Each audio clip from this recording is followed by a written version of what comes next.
listening to the Down the Wormhole podcast, exploring the strange and fascinating relationship between science and religion. This week, our hosts are Zack Jackson, UCC pastor in Reading, Pennsylvania, and before I had kids, I wished that they would inherit my thick brown hair, which I had gotten from my father and his father before them. And at least one of my children has it. Beautiful. Rachael Jackson, rabbi at Agudas Israel Congregation, Hendersonville, North Carolina. And before I had a child, I wished that they would inherit a combination of my dark hair, but my husband's thick, wavy, wonderful hair. Well, as it turns out, I have two sons, and one of them has thick blonde hair, and the other one has thin brown hair. So, genetics!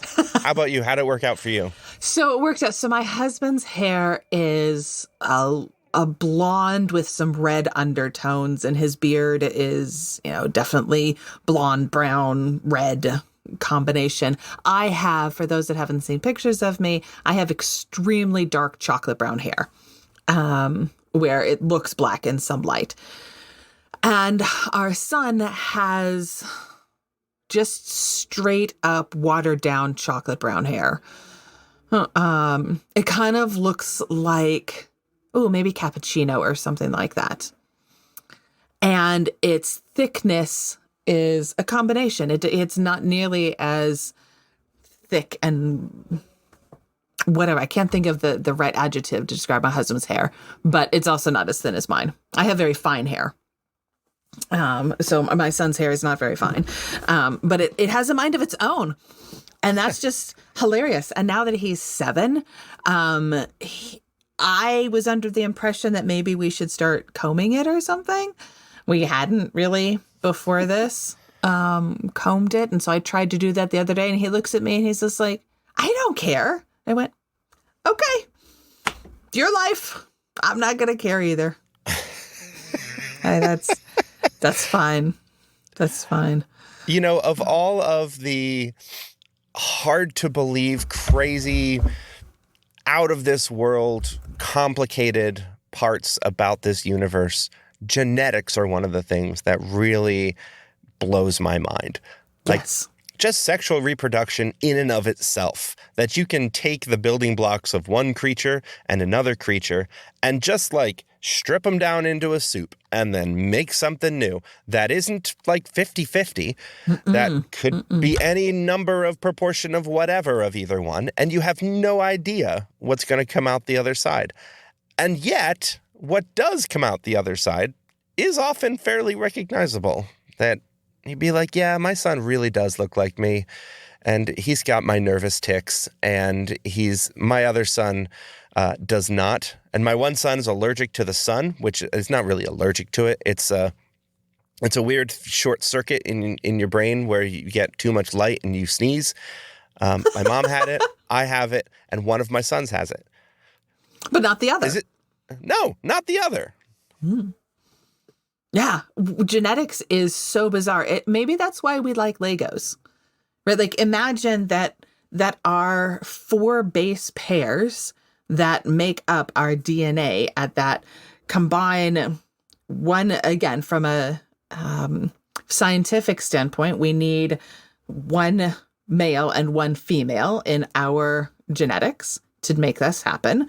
Combine these genes, and next thing you know, you get a completely different structure. But what's amazing is that it's so similar, unlike Legos, right, where you sort of take one person, you strip them down to their base pairs, you take the other person, strip them down to their base pairs, and you combine it, and it looks like their child's. It looks like their results. It could have, the possibilities that it could be something completely different is amazing, right? So, when there's this concept of recessive gene and dominant gene.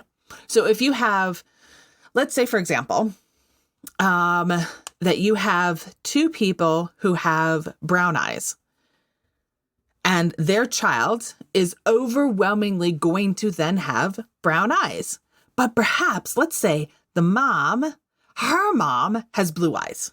Right, so this would-be child, this hypothetical child's grandparent has blue eyes. So there's the potential of this child to then have blue eyes, but it's such a low potential because it is a recessive gene, not a dominant gene.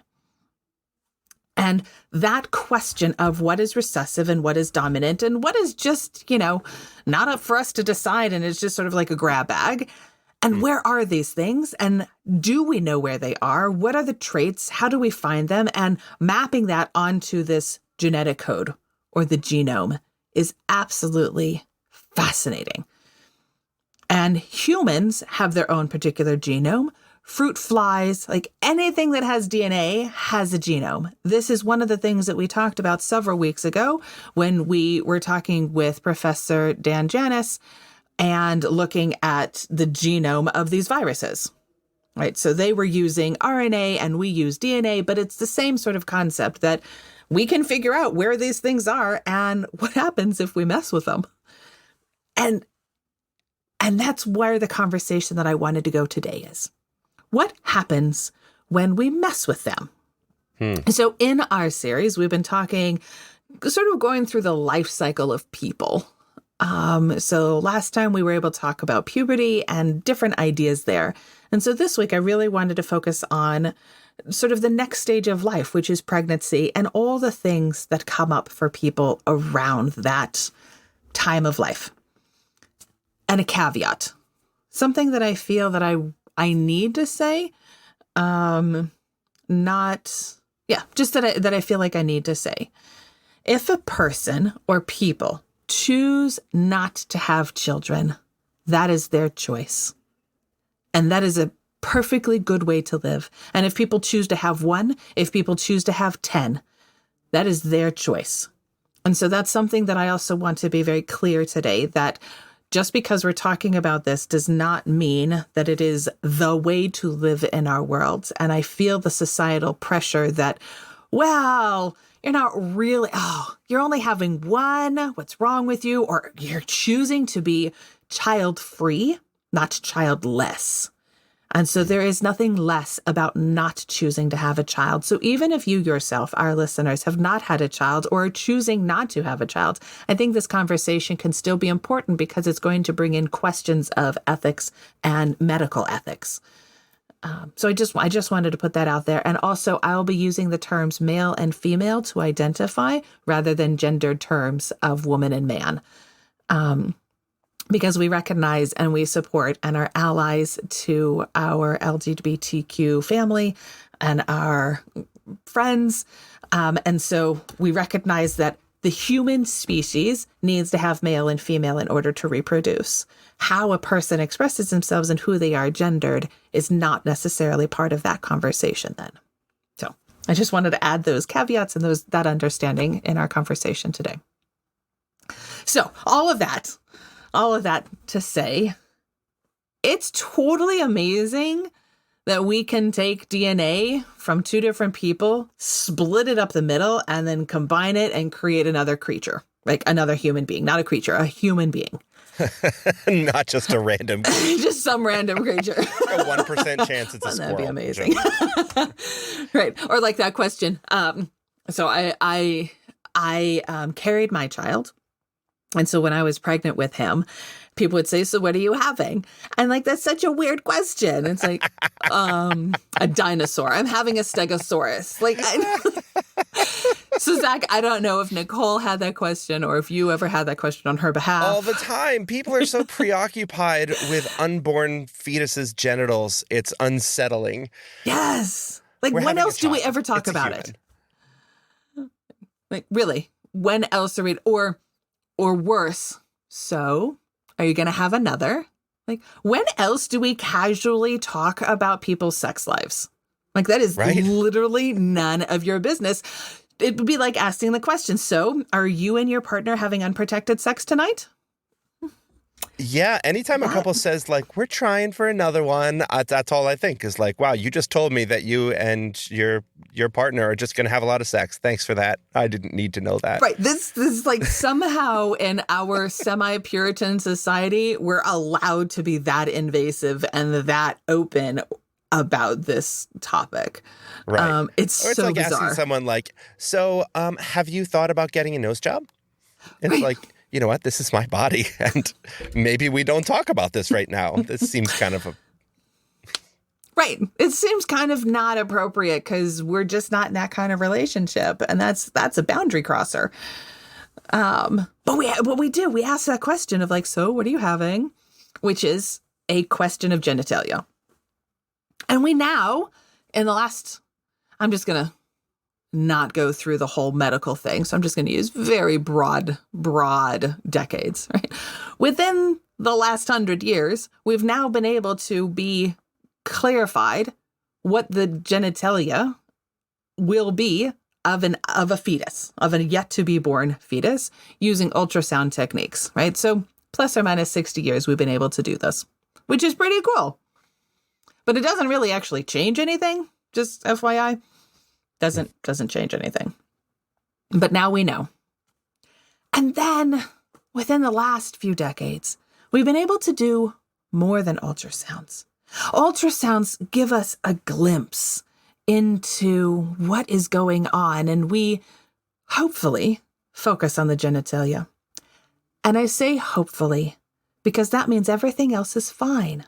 That means the heartbeat is going well. That means the shape of the head is forming. That means you can see the organs that are happening and forming, and that the brain is going, right? That it's all connecting and it's working. And if you're getting to the point where you're really excited about if it's a boy or a girl, then that means everything else is okay.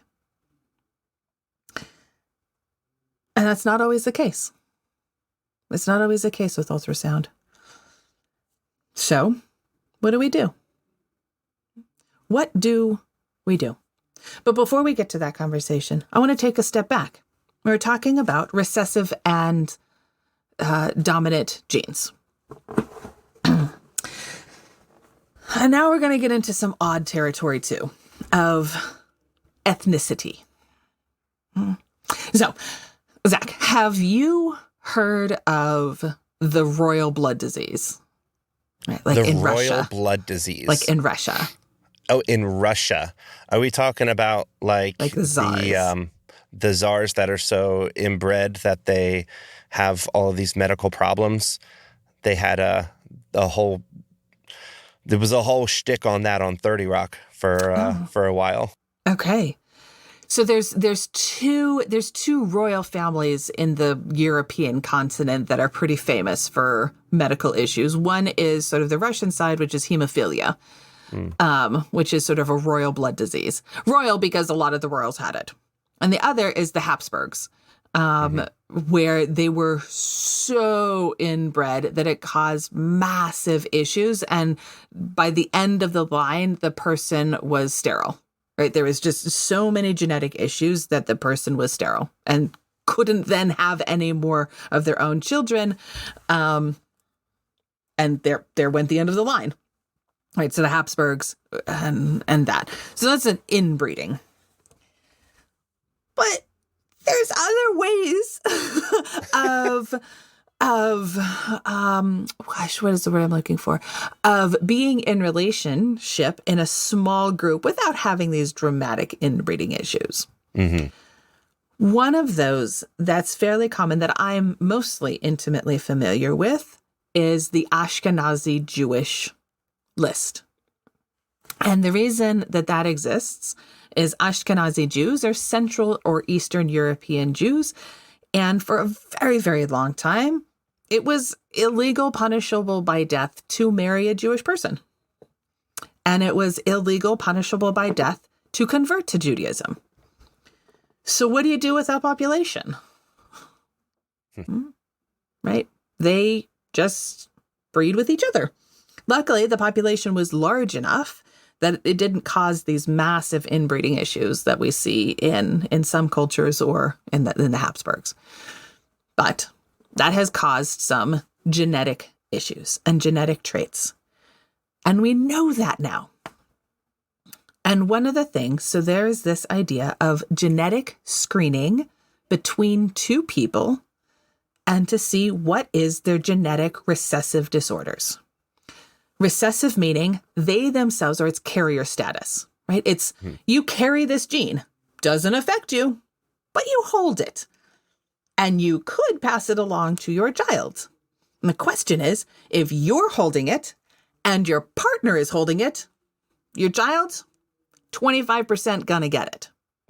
Like that's, so if you're holding something and your partner is holding something, but neither one of you have it, your child will have a 25% chance of getting it. And then a 75% chance of being a holder if they don't get it.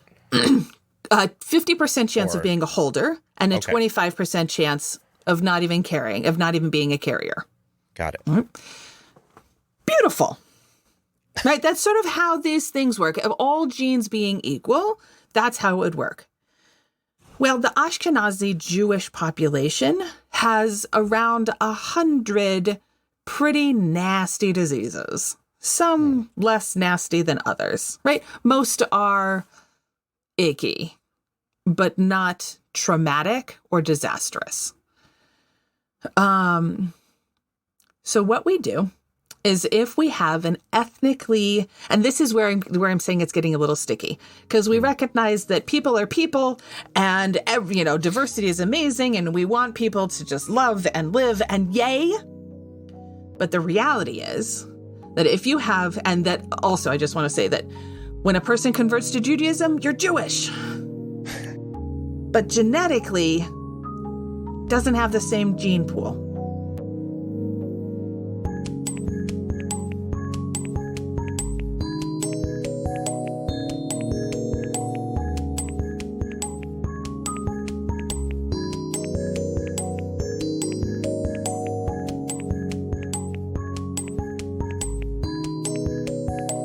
Now, you mentioned Ashkenazi Jews. Yes. That's not the only group. And Thank you. Before I met you, I didn't know this. So I imagine a lot of our listeners also don't know these distinctive genetic groups. Thank you. I'm so absorbed in that world that I forget that. Thank you. So Ashkenazi Jews showed up in Central Eastern Europe, plus or minus 1,000 years ago. Right, so we'll just use that time frame. Where else were Jews in the world about 1,000 years ago? In what's considered the ancient Near East or the Middle East, or however you want to understand Israel, Egypt, that part of the world, right? And then in the 1500s, 1492, not talking Columbus, talking the expulsion of Jews, right? And these are Sephardic Jews. And that's one of the other terms, right? Sephardic Jews are those that come from Spain or the Iberian Peninsula, to be more accurate. But 500 years ago, they were kicked out of there and they had to go somewhere. And so where did they go? They went to the Ottoman Empire or South America. So those are Sephardic Jews as the primary differences. There's also different rites, R-I-T-E, Yemenites, Iraqi, etc. Those are much smaller populations, mostly coming from a mix of Sephardic and the local populations. So even the Jews that are living in India, most of them were considered Sephardic Jews, right? Because prior to the expulsion in 1492, their families came from Spain. So when we look at from a genetic standpoint, it's really two groups of people, Sephardic and Ashkenazi. And the Sephardic have had more intermingling outside of their own group. Bingo. Okay. Because Spain and Portugal was like, get out of here. And so where did they go? They spread. Right? They went to lots of different places and they intermingled. So their gene pool was much larger. Ashkenazi, not so much. Tiny little shtetls, and the entire shtetl would be picked up and moved to a different place. And so European Christians are awful. Right. Historically, I think that's pretty uncontested. Yeah. So the Jews living in those regions then had a much different experience than the Sephardic Jews. So their ability to find someone to marry was challenging.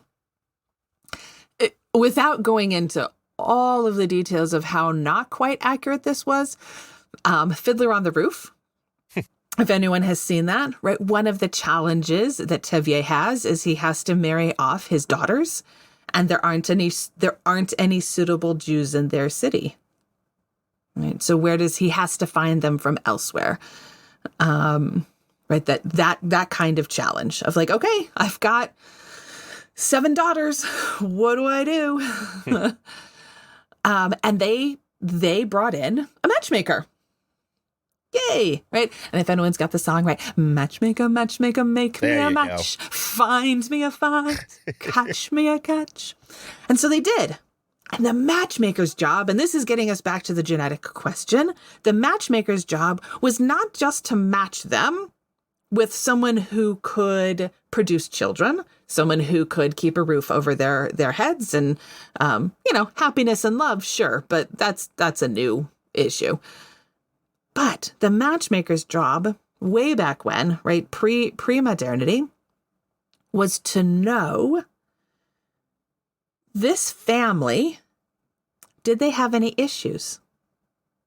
Right? And were there lots of issues? Did they lose children, not miscarriage, but did their children die at young ages? And knowing that piece of information and saying, and I have a family over here, right? This bride's family, her family has had all these little graves, these little baby graves. And this groom's family, his family has all these little graves for children. Do not combine them. Right? And they just know that. Again, they didn't understand genetics, but they knew that there was something in this family's blood that caused these issues. And if the same issues arose in someone else's gene pool or someone else's bloodline, you don't combine those people. So that's one of the roles of the Ashkenazi Jewish matchmaker, was to make sure that those genetic issues sort of stopped with the families as much as they could. So what we do now is we actually do genetic pre-testing. Test the adults. So, Zach, if I can ask the personal question, did you and Always. Nicole have this question or wrestle with this, or did anyone even bring this up to you to have your own genetics tested? No, not even a little. That would have been so strange and invasive, and no one would have ever thought to do that. Okay. And after you had conceived, did that even come up? There were no. No.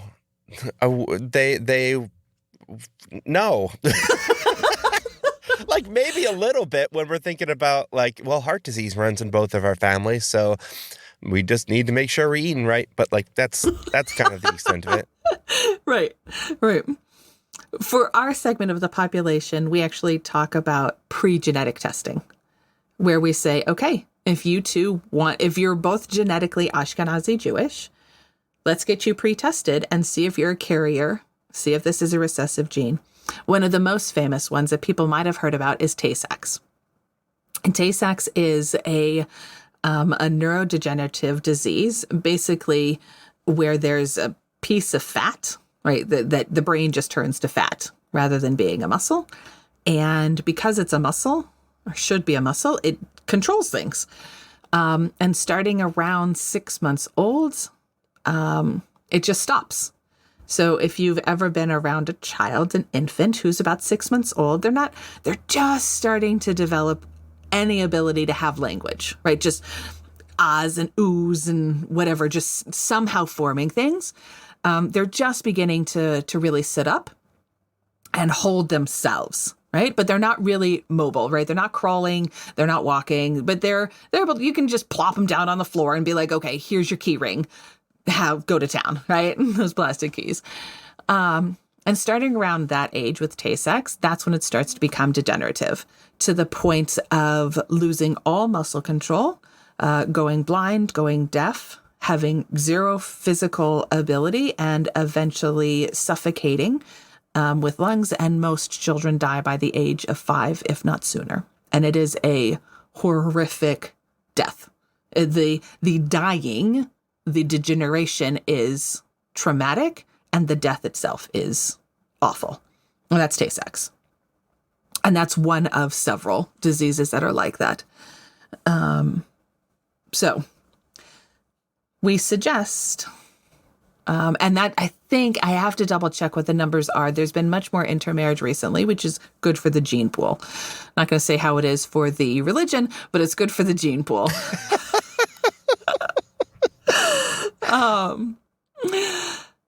Where the numbers are going down, but at one point I looked and it was something like 1 in 20. 1 in 20 were carriers of Ashkenazi. Yeah, huge. And if anyone has been to an ultra-Orthodox enclave, there's a lot more infant graves than the general population for all these different genetic issues. So people are getting tested before they get married? Correct. So they can see if they're right. Are you a carrier? And if you're not a carrier, okay then. I like if you were to get tested before you got married and you found that you're both carriers, right? Like, would that change your decision to get married at all? What do you think? What would you do? I think, well, back when I was getting ready to get married, I think I could have found out that Nicole was, secretly a Martian, or she had a disease where her hair would catch on fire every 10 years or something. And I would still probably have married her and be like, we'll figure it out down the line. I don't care that you've been cursed by a witch or something. That's future Zach's problem. Right. Because past Zach was puppy dog love. And so I wouldn't have cared. Later down the line, though, as time went on and we thought about kids and thought like, that's going to be so dangerous potentially. I don't know if I want to do that. And then I maybe will have felt regret. I don't know. This is all brand new thought experiments to me. Right. So let's keep going with that thought experiment, right? So let's say you do get married because love triumphs and love is amazing and kids don't make marriage. Right? Mm-hmm. Marriage is its own entity. And so you can say, yes, we choose to start a family. Turns out we don't want to do that to us. Right? Very few people, I think, would say, oh, I'm a carrier and my partner's a carrier. Let's try it. Those are good odds. No, those are not good odds. Those are bad odds because the result is so bad. So the answer is no. Let's not do this, quote unquote, the natural way. But let's say you're just so tied to seeing those ticks in your kids, to knowing that your kid is like you genetically, that you're just tied to that idea. So what are some options? Right? Zach, do you know, what are your options? No, I would have no idea. I mean, if both partners are carriers, we don't have the technology to isolate and splice out those. Sure do. genes. What? No, sure we do. Don't. No, we do not. Here's what we do have. Stop it. We have the ability to create zygotes, where you take a sperm and you take an egg in IVF, right? So you make the woman okay, so just a little bit of medical technology. And sorry, I'm dominating the conversation. Take a little bit of technology. I'm glad it's not me dominating the conversation about pregnancy and Jewish genetics. That would be very inappropriate. That would be. Thanks, patriarchy. Go on. Generally speaking, a woman ovulates and yields 1 egg per monthly cycle, right? And then if intercourse happens at that time and everything is ripe, then there's pregnancy that's able to happen. But you don't want to just take one at a time when you're trying to do IVF. You want a whole bunch. So you just load the woman up with hormones and all these other things. And then you go in and you grab a whole bunch of eggs at the same time. And you're just yes, I got 10 eggs. I can't help but imagine a farmer going through and picking chicken eggs. Picking chicken eggs, that's right. I'm going to grab a bunch of eggs. This is all very scientific. Tinier little pinchers, right? That's all it is. So you take all of these and you take the sperm and you take a sperm and you're just hi, meet your partner. And they come together in a petri dish or a test tube, right? Test tube babies. And we've had that technology, 40-ish years. Right. And now but the sperm and the egg get together and are just like, oh, it's so beautiful. Let's make more of us. And they go from that 1 to 2 to 4 to 8 and then pause. You pause everything at 8 cells.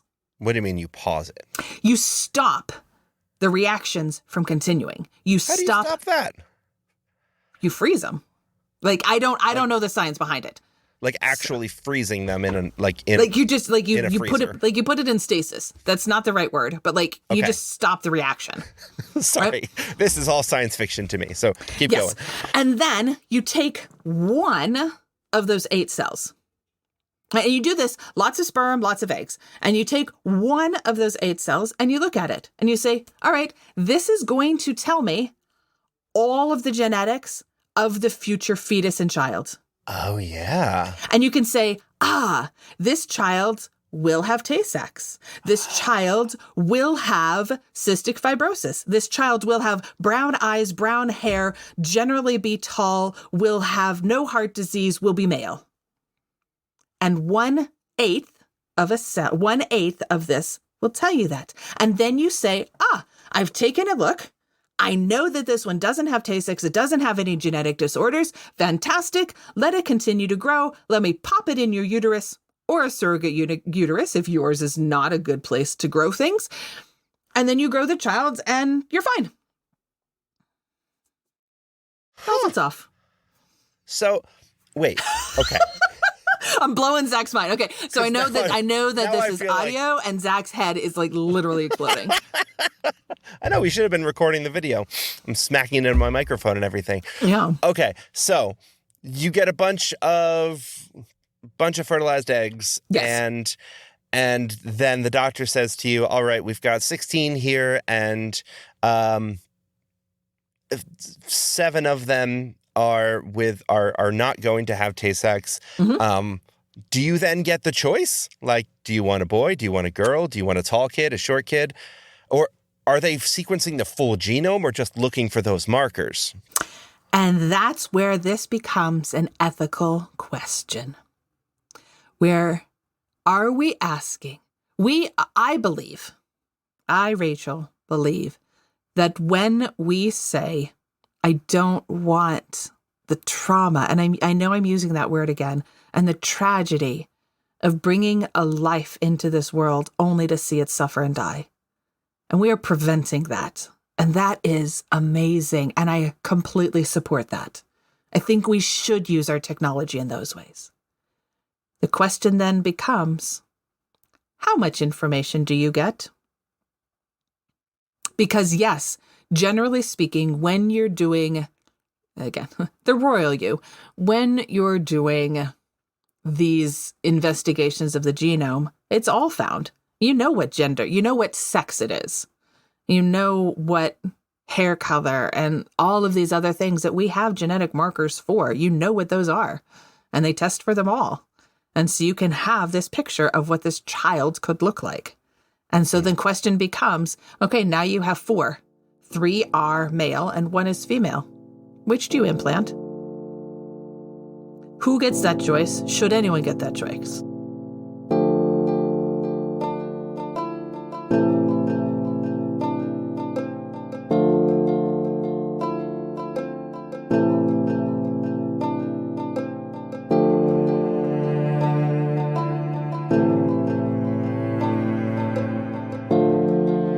What do you think, Zach?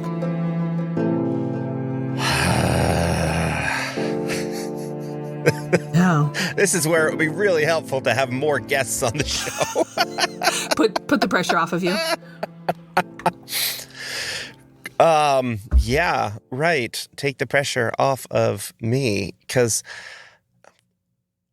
it somehow feels different when we're talking about minimizing suffering and death and weeding out something like Tay-Sachs, or something else that would inevitably end in suffering and death. Mm-hmm. And then there is like the next level down where it's like this could potentially cause suffering and death. So like markers for heart disease or diabetes or something like that, that may cause suffering down the line, but it's kind of your baseline average. It sucks to be human suffering. And then there's like the Thanks, things Joe. that won't really affect that, but maybe the family wants, that are more cosmetic, you know, about height and weight and Hair color, eye color, Gender. things like that. or sex. And then there's like this whole other category of things that are like, would cause social suffering, right? Like you might say, wow, it is much better to be born a man in this day and age. So if I have a choice, I'm going to raise somebody who's going to be able to get ahead easier in the world and be like, we're going to have a son to pass on our name and to get a good job. We'll make him tall, dark, handsome, as best as we can, and set him up for success. And then that feels like a different ball game. That feels like custom humans, but not custom humans in the way of like designing a genome and then spitting out something, but custom humans in a sort of process of elimination, wasteful kind of a way that then feels like if we're fertilizing a bunch of eggs and only keeping the healthy ones because we're trying to minimize suffering and death, for some reason that feels morally better than creating a bunch just so that we can find the one that's the best. That feels a little more shady. Yeah. For all of the nerds out here, my brain is immediately going to all of those hours I spent breeding Pokemon and Pokemon Shield recently on the Switch, and putting 2 in there, catching an egg, checking to see how strong it is, and then releasing it into the wild. Hundreds and hundreds and hundreds of strays running around the world right now because I wanted to find the perfect one, and that one I kept and trained. And I even in a video game, I felt a little dirty about doing that. That's good. I think that means your ethics is kind of in check, right? But those are the questions that people face every time they go through this process. Yeah. And so it's then kind of created there, not intentionally. Right. And then the question becomes, who gets to decide? If there is a decision to be made, again, so let's just agree that the suffering, the immediate and irreversible, or blanking on the word, guaranteed suffering and death, that we're just, that those are just not going to be implanted, right? That we just, that's part of the reason for doing this, right? We're just saying, okay, no, but now we've got 4 healthy ones, right? Let's keep it at a reasonable number, 4, right? That you implant 2 now, and then you can have a sibling later and implant 2 in a couple of years. Right. But if you have more than that, like, who's making the decision? Is it the parents? Is it the doctor who's doing the implantation? Is it the geneticist who found this information? Right. So from my perspective, we have to have layers of trust and layers of ignorance, where the trust is we trust the geneticist finds the ones that would cause suffering and say these ones aren't going to be good, right? To use a very subjective term. These 5 are great. And I'm not going to tell you anything more about it. And then the doctor, the implanter, and the parent say, okay, I've got 5 good eggs. How many do you want to try now? And that's all they know. Right? It creates a barrier, but then we'd need to check and balance with the geneticist to make sure that so then the geneticist doesn't have any say into, oh, well, did the geneticist really likes girls or the geneticist really likes brown hair, right? That's what's good or bad. Right. And then years down the road, there's going to be some big breaking story about this geneticist who was like a white supremacist, right, patriarchy guy who's been intentionally implanting only men for... Why are there only boys? Right? The rest are bad, right? So there has to be some sort of check in that situation of what's identified and someone to then audit, using a bookkeeping term, right? To audit what this geneticist is doing. So in Judaism, the answer is, at this point, right? Because we have questions and answers called halacha, response, and responsum. Basically says, if it's going to be suffering and death, don't implant them and just destroy the embryos. Other than that, anything other than that, heart disease, Down syndrome, right, diabetes, things that just naturally occur that might make it harder in society. No, you don't get to abort, or you don't get to choose to not implant those ones for those reasons. If you say, yeah, I've had enough kids. Mm-hmm. The difference in Judaism, which I personally disagree with some of this, is from a gendered standpoint or a sex standpoint, where if you already have two boys, you're allowed to choose a female one. Or if you already have two females, you're allowed to choose a male one to ensure a balance in your nuclear family. So that's sort of where the halacha rests.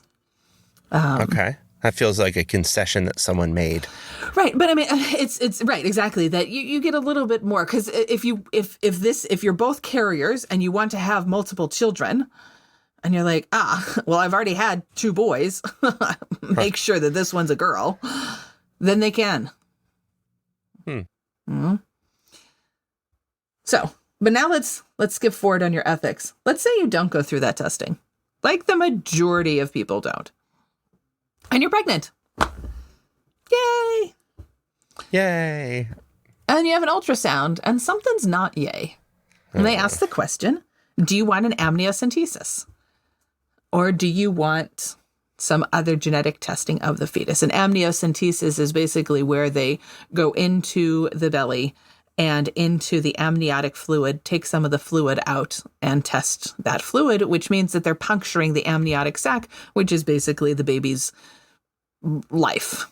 Yeah. Right. So if they puncture it and something goes wrong, there's a 1% chance of miscarriage at that point, which is a decently high percentage for a question mark, right, of what's going to come from this. So what do you do then? Defer 100% to my wife. I feel like with most of these decisions that have to do with childbearing and the creation of life, that these decisions should be made by the one carrying the life and fostering the life much more than the person who had a little bit of say in the beginning. But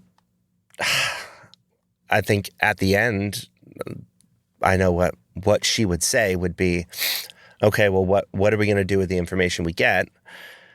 And are we considering terminating the pregnancy if we find that it's something awful? And if that's the case, then it's worth taking the chance. If we're not going to terminate the pregnancy, then it's not worth taking the chance, and we'll see what happens. Yeah, exactly. I think that's a wonderful way of looking at it. If you ask the question, what do you do with the answer? If the answer is nothing, right, that you're doing nothing with the answer that you receive, then why ask the question? It's just for peace of mind. Just, great. Like, then why? Right? Nobody asked that question. Nobody had the ability to ask that question 100 years ago. Mm-hmm. Right? You just didn't have that ability. So why ask the question now if you're not going to do anything about it? Mm-hmm. Which then gets us to the religious side of things. Right? So, Zach, if you could tell us about the various stages of what life is. Like, when does life happen? When does a soul happen? When does, like, in your tradition, when do those pieces happen? Well, the various strands of Christianity are all over the place, as is true with almost anything. I came from a church that taught very strictly that human life begins at conception. So at the moment that the sperm enters the egg and they do their little dance and there is a single cell, or maybe when that single cell splits into two, that's when life exists. That's when there is a soul present. That's when this is a human being, and anything you do to that human being in that womb, that would be equated to what you would have done to a person, an adult human, essentially. We were that church who protested at Planned Parenthood and had awful giant banners of aborted fetuses, and just we were those people, and I'm horrified now. The tradition I'm in now, the United Church of Christ, is kind of where congregational denominations, so every church is allowed to do their own thing. But from a national standpoint, they would say that life begins when a child is on their own, when a child is out of the mother and is able to live by their own means. Almost a medical definition then, right? Yes. That it's viable. That it's viable on its own. So after birth, essentially. So we're not talking 36 weeks or whatever, but after the child is out on their own, then they are a life. And we don't bother ourselves with the question of souls entering bodies and whatnot.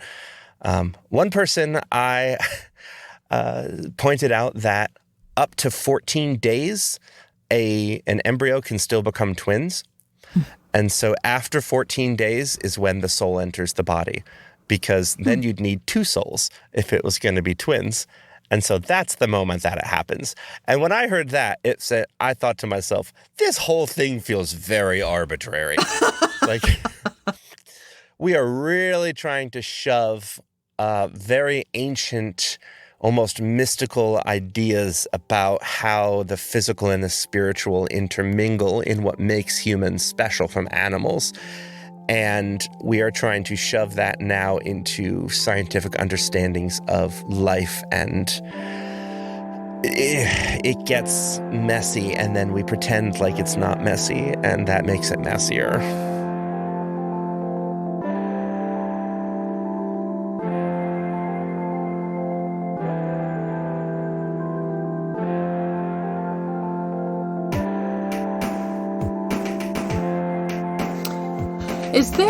Is there a differentiation of something which is alive and something which is a human life? Modern progressive Christians would say yes.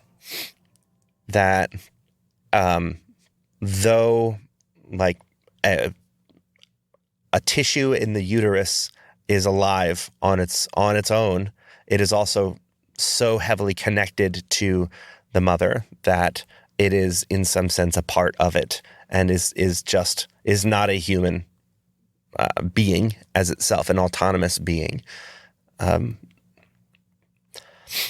Just definitionally. I mean, my own perspective is that I try not to have a perspective because it's not my body, and I would rather listen to the people who have those bodies and have those experiences to tell me what is happening within them. Although I will push you on that and say that, especially as a man, being an ally is also important. And so to understand where your allyship feels in accordance with your morality is important. Mm-hmm. But I appreciate and I applaud the idea that the person who's making these decisions is the person going through these decisions themselves. Right. It also helps that I no longer have an individual theology of a human soul, which then kind of changes a lot of the conversation. Mm-hmm.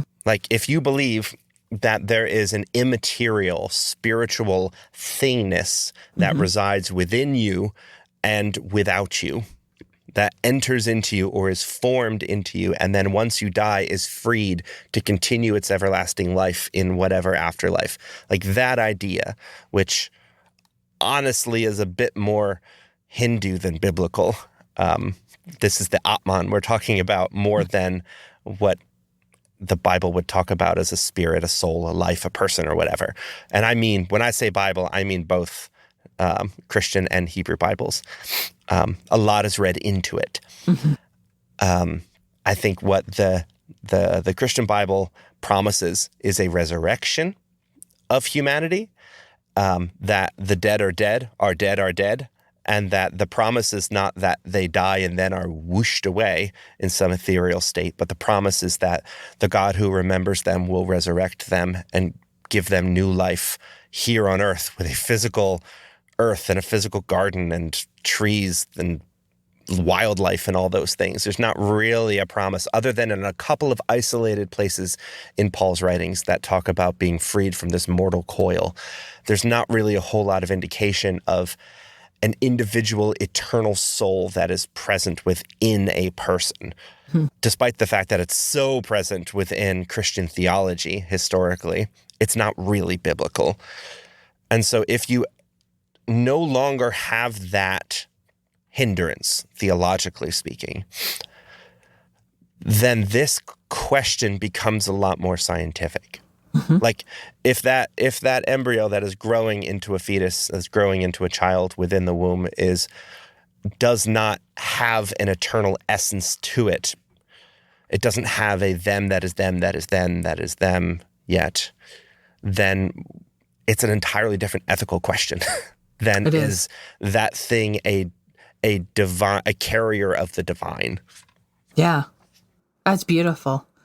Thank you for adding to that. I'd not really thought about it in those ways. That also might get me in trouble. So I'm sorry. All of you who are listening, who are a member of my church, don't tell anyone. All three of you. And I'll just say, yay, Judaism. Oh,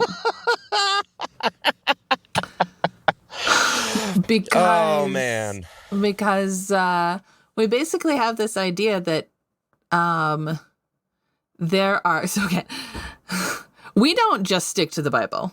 The Bible just influences other conversations, such as the Talmud, which is really just 2,700 pages of people arguing with each other. And what does this mean? And what does this mean? And going on from there. And in these pages, one of those examples basically says there's this, I just gotta actually share the line. Right. So we've all heard, a Hammurabi's code, right? An eye for an eye, a tooth for a tooth, an arm for a limb for a limb, a life for a life, right? And there's so many ways of answering, what does that mean? It's like, it's revenge. And then the answer is, actually, it's proportionality. Mm-hmm. And another is, actually, it's just talking 5 different kinds of damages, and it's using the body as an example of that. Yeah, that's like tour gymnastics right there.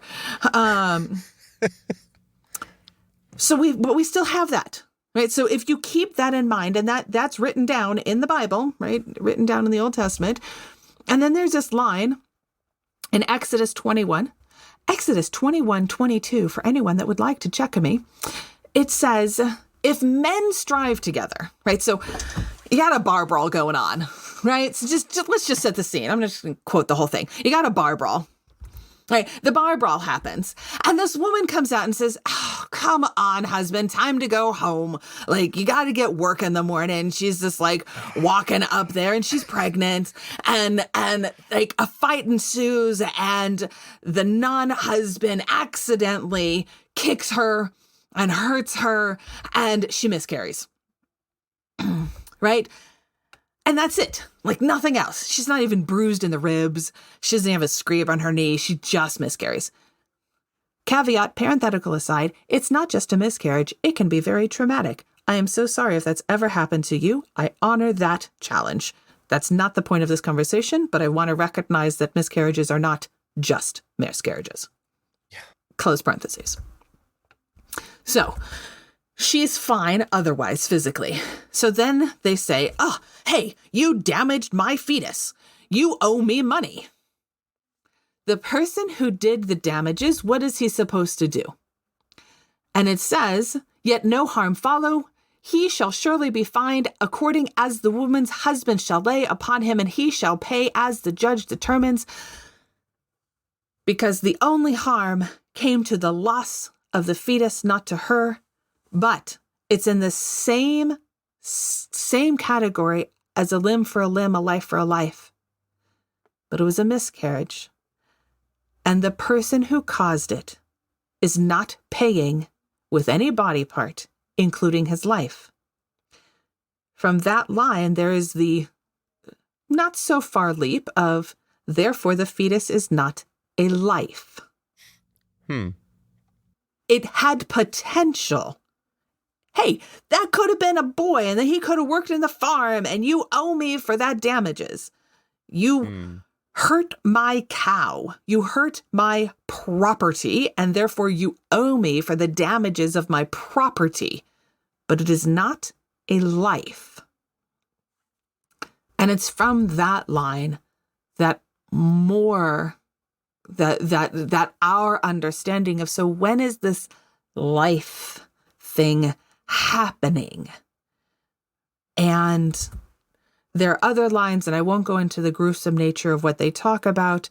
Basically, it says up to 40 days, it's like water. So 40 days, which scientifically speaking, it's about 6 weeks. So if anything happens before 6 weeks, whatever.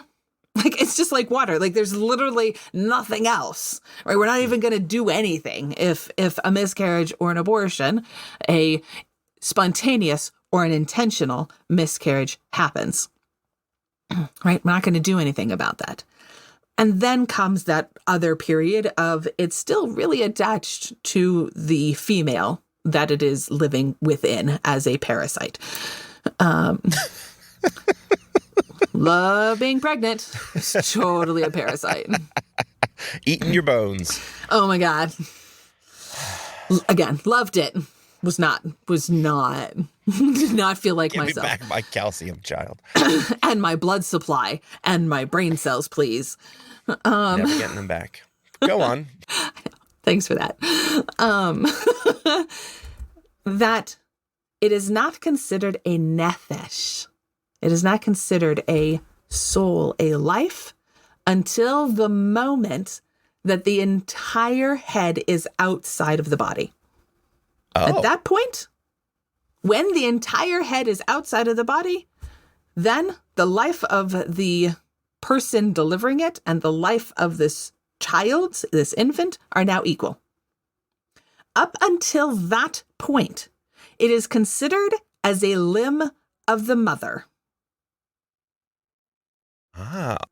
So if you imagine a limb and you're just like, this limb has become gangrenous, I must get rid of it. Okay, then get rid of the limb. If your life is in danger because this limb is going to cause you death, then you get rid of it. It is and so using that language, that it is as a limb, I think really changes who owns it, who makes the decision, and what can happen to it. I know this is all new for you. Do you care to react? It sounds like it's being treated like a person who would trample on seedlings. And the question then is, are you then guilty of destroying my tomatoes, or just the things that would one day bear tomatoes? Yeah. And that's a distinction I hadn't really considered. And coming from a place like that, from Exodus, that came out of left field. Because in the evangelical world, we would often quote especially from Psalms, from some of the more poetic places of you who formed my parts, my innermost being, you knew me from in my mother's womb, all of this language of personal autonomy before birth and intentionality of creation, and all of those were used to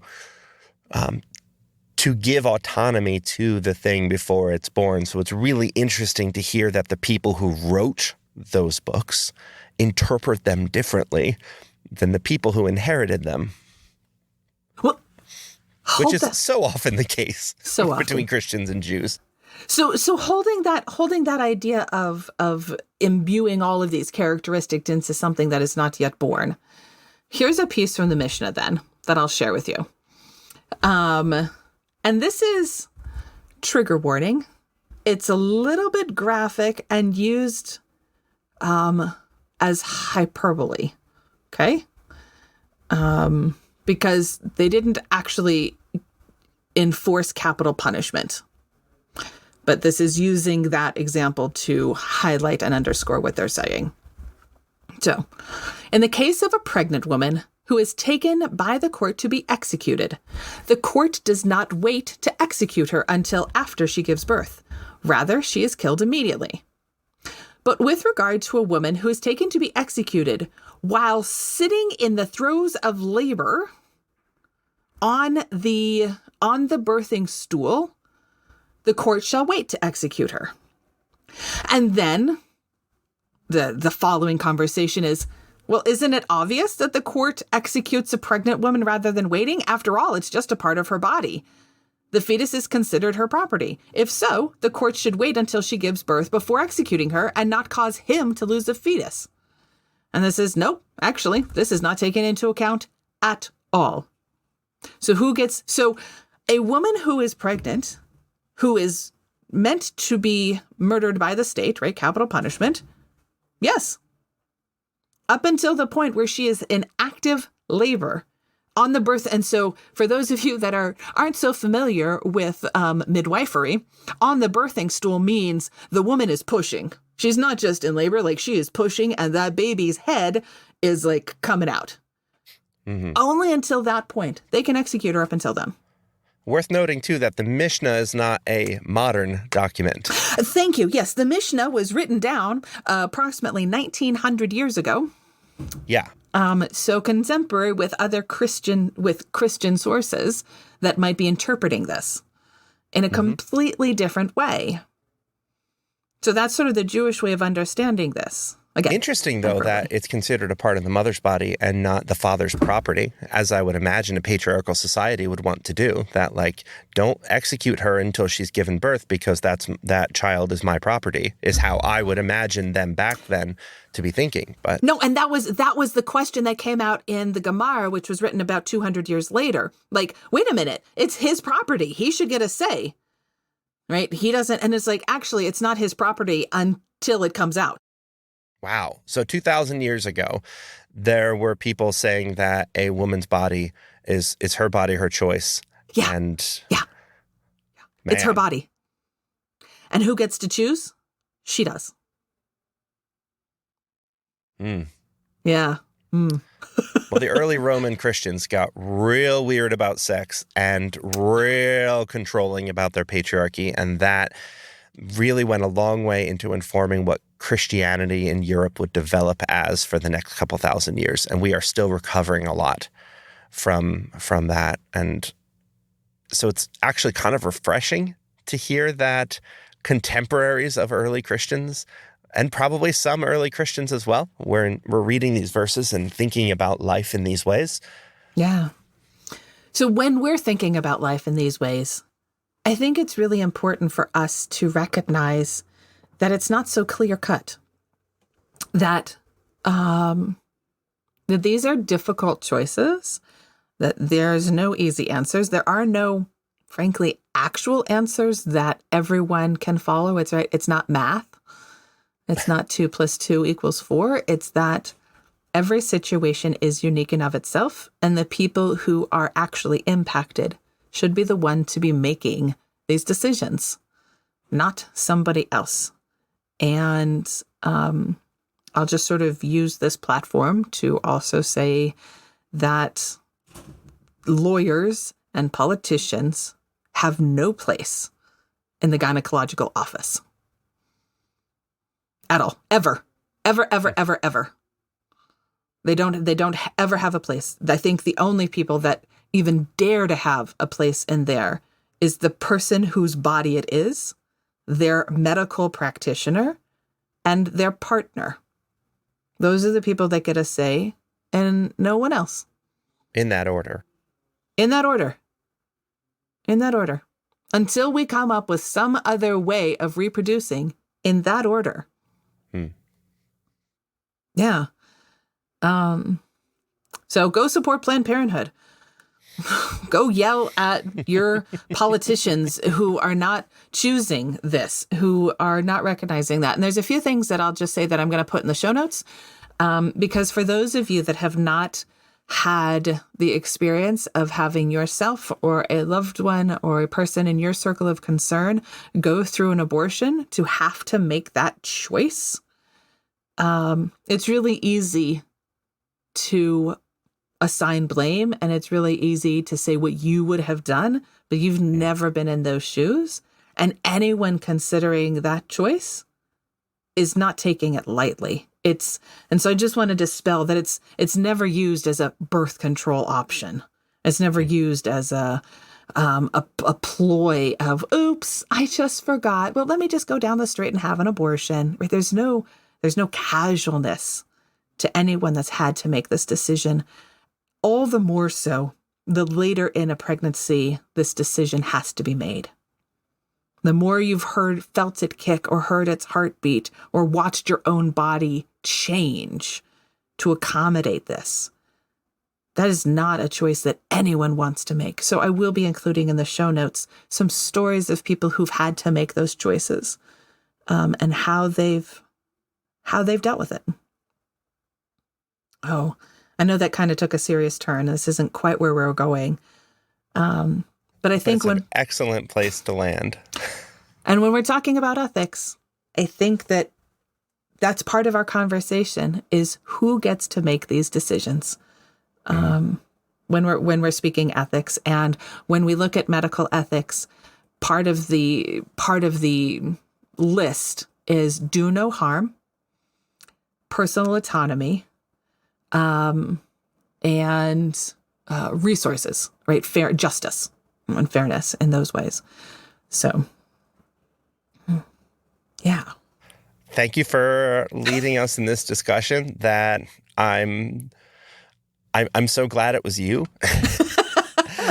And that the fact that there were so few of us here today meant that you had the space to explore that a little bit further. No, thank you for doing that. And listeners, please, please, please tell us your questions. Give us your questions. Give us your experiences that you're feeling comfortable enough to share. Give us your opinions, right? Tell us, engage us with this conversation, because it's even more meaningful the more we hear from you.